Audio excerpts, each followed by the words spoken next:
Olá, irmãos queridos, a paz do Senhor, amém?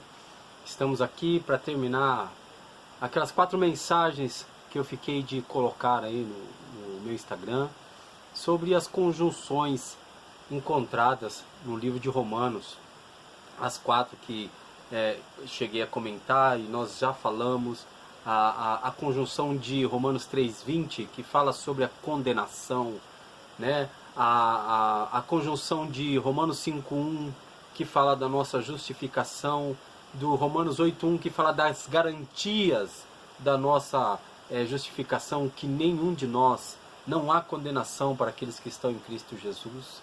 E agora nós vamos falar da conjunção que está em Romanos 12, capítulo 1, versículo 1, que fala sobre a conjunção da santificação. Então eu queria ler para vocês e deixar aqui uma mensagem bem peculiar para o irmão, amém? Romanos 12, versículo 1 diz assim: Rogo-vos, pois, irmãos, pela compaixão de Deus, que apresenteis o vosso corpo como em sacrifício vivo, santo e agradável a Deus, que é o vosso culto racional. Amém, queridos? É muito importante a gente entender que o mesmo Deus que nos amou, que nos salvou, que nos redimiu, que nos justificou, que nos regenerou, é o mesmo Deus que teve poder para todas essas coisas. É o mesmo Deus que tem poder para nos dar uma vida em santidade. Amém, queridos? Muitas vezes nós nos convertemos, nós nos entregamos a Deus, mas aí na hora de viver uma vida santa, de viver uma vida entregue ao Senhor, a gente começa a colocar alguns poréns, alguns porquês, e aí a gente começa a dar vazão para aquilo que não pode mais ter vazão, né? Ah, não, mas a santificação, para não fazer isso é difícil. Queridos, difícil. A obra mais problemática do mundo foi nós sermos justificados, queridos. Não havia outra chance. João, quando estava lá quando teve a sua visão, no terceiro céu, ele disse que olhou para um lado, olhou para o outro, não viu ninguém que podia ser digno de abrir, de romper os selos e abrir o rolo e trazer a revelação para nós. Ele disse que não viu ninguém, nem nos céus, nem na terra, nada. Mas de repente ele olhou para o lado, olhou e viu o Cordeiro, o único digno. Não havia ninguém, queridos, no mundo inteiro, no universo inteiro, ninguém que pudesse nos justificar, ninguém que pudesse cumprir toda a lei, que pudesse aplacar a ira de Deus, ninguém.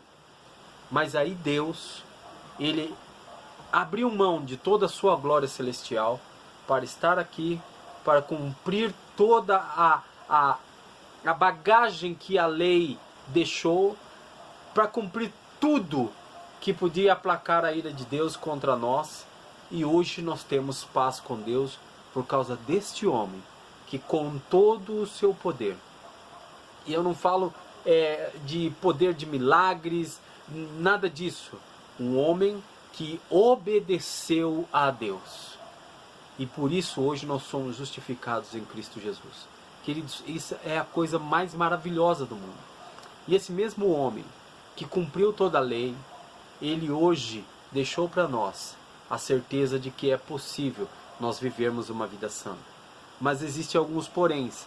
No livro aqui de Romanos capítulo 12, versículo 1, ele fala assim: Rogo-vos, pois, irmãos, pela compaixão de Deus, que apresenteis. Primeiro que ele fala, rogo-vos pelas compaixões, e algumas bíblias falam pelas misericórdias. Ele está falando, irmãos, eu rogo por tudo aquilo que é mais sagrado, pela obra do nosso Senhor Jesus Cristo, pelo sacrifício de Cristo, eu rogo-vos que apresenteis o vosso corpo em sacrifício vivo. Esse apresentar, queridos, ele está ligado àquilo que era feito no Antigo Testamento, quando ia-se e entregava, apresentava uma oferta no templo. Essa oferta não podia mais ser retirada. Essa oferta ela era entregue para sacrifício ao Senhor.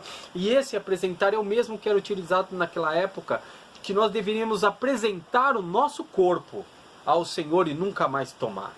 Nós quando éramos pessoas que não tínhamos entendimento bíblico, entregávamos o nosso corpo para todas as coisas ruins. Mas hoje o Senhor pede que nós entreguemos o nosso corpo como que um sacrifício vivo e agradável a Deus, onde o nosso corpo hoje seja para agradar ao nosso Deus. Lá em 1 Coríntios 3,16, que fala assim que nós somos templo. A tradução mais exata ali é santo, santíssimo lugar, santo dos santos. Isso quer dizer que nós somos o santíssimo lugar. Deus, ele não habita no alpendre, ele não habita no átrio. Deus, ele habita no santíssimo lugar. Era ali que era colocado a arca do Senhor. Então hoje, no meu e no seu coração, o Senhor habita, porque é o santíssimo lugar. Queridos, não podemos, não devemos cometer as torpezas no santíssimo lugar. Esse é o lugar onde Deus habita hoje. Então, queridos, nós devemos entregar o nosso corpo como sacrifício vivo ao Senhor, aonde? Aonde nós somos hoje, o santíssimo lugar, o lugar de habitação do Senhor. Mas, mais um porém aqui, em sacrifício vivo, santo e agradável a Deus, que é o vosso culto racional. Ele está falando de inteligência, de nós sabermos o que nós estamos fazendo, de entregar propositadamente o nosso coração, a nossa vida, o nosso corpo ao Senhor, para que Ele possa fazer o que Ele quiser de nós. Versículo 2, ele diz assim: e não vos conformeis com este mundo, mas transformai-vos pela renovação do vosso entendimento. Queridos, aqui nós temos duas palavras, que é conformar e a palavra transformar, né? Nós temos duas palavras para forma no grego. Uma é esquema, que é o conformar, e a outra, que é uma palavra para nós similar, é a metamorfose, que é para transformar. Então, esse conformar, queridos, ele fala, por exemplo, da criança. A criança, ela nasce um bebê, vai passando para criança, juventude, infantil, juventude, né, onde ele se torna jovem, adulto, e aí é aquela mudança externa. Mas o transformar, ele está falando de uma mudança interior, de algo, aquilo que está lá no fundo, de uma mudança de dentro para fora, uma transformação de dentro para fora. Então nós temos essas duas palavras para forma no grego. Mas o que Deus coloca para nós aqui é aquela mudança interior, de dentro para fora, aquela que transforma e que aí as pessoas conseguem ver. Mas isso é pelo entendimento. Nós precisamos entender a palavra, queridos. Nós precisamos meditar de dia e de noite, como diz o Salmo 1. É mais que feliz aquele que medita de dia e de noite. Mas aquele que não faz isso é o quê? Mais que infeliz. Amém, queridos? Então, muitas vezes, eu preciso de uma palavra do Senhor. E aí você vai lá e tira uma palavra, não entende nada. Mas que Deus está querendo falar? Porque a palavra de Deus não é um versículo isolado. A palavra de Deus é toda a palavra. Então eu preciso, queridos, ler a palavra. Eu preciso conhecer a Bíblia.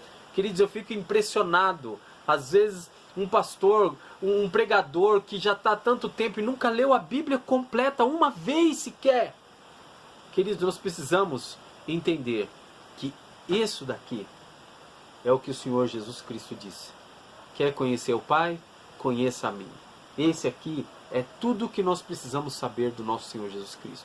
E quando eu falo, não, eu quero ler só essa parte, só aquela, nós estamos particionando o nosso Pai. Isso não pode acontecer.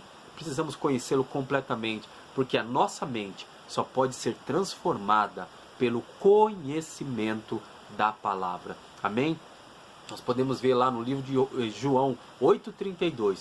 Conhecereis a verdade, e a verdade vos libertará. E no versículo 36 ele diz: se verdadeiramente conhecerdes ao Senhor, Ele é que nos liberta. Quem nos liberta é Jesus Cristo. Leia a palavra, conheça a palavra, conhecerás o nosso Senhor Jesus Cristo, e a sua santificação será obra do Espírito Santo, através do conhecimento que você tem da palavra. Não tem como mudar o nosso entendimento sem o conhecimento da palavra. Amém, queridos? Então fica aí a conjunção da santificação. Nós precisamos buscar a santificação. Como? Entregando o nosso corpo. Como? Mudando o nosso entendimento. Como? Pela leitura da palavra, pela meditação da palavra. Amém, queridos? Deus abençoe. Quero deixar aqui para vocês esse livro. Dr. Martyn Lloyd-Jones, pela editora Fiel. Estudo do Sermão do Monte. Queridos, olha, são 600 páginas. 600 páginas para se entender o Sermão do Monte. O que esse homem escreveu aqui, irmãos, é fantástico. Leia, eu recomendo. Fiz uma série na minha igreja só em cima desse livro. Foram 12 sermões que eu fiz só em cima desse livro. Foi uma bênção. Deus trabalhou, Deus, como costumam dizer, Deus bradou.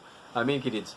Leia. Você que é um pregador, leia esse livro. Você vai amar o que Deus vai te ensinar do Sermão do Monte. Fica aí a dica. Até mais. Deus abençoe e que possamos continuar esse trabalho. Amém?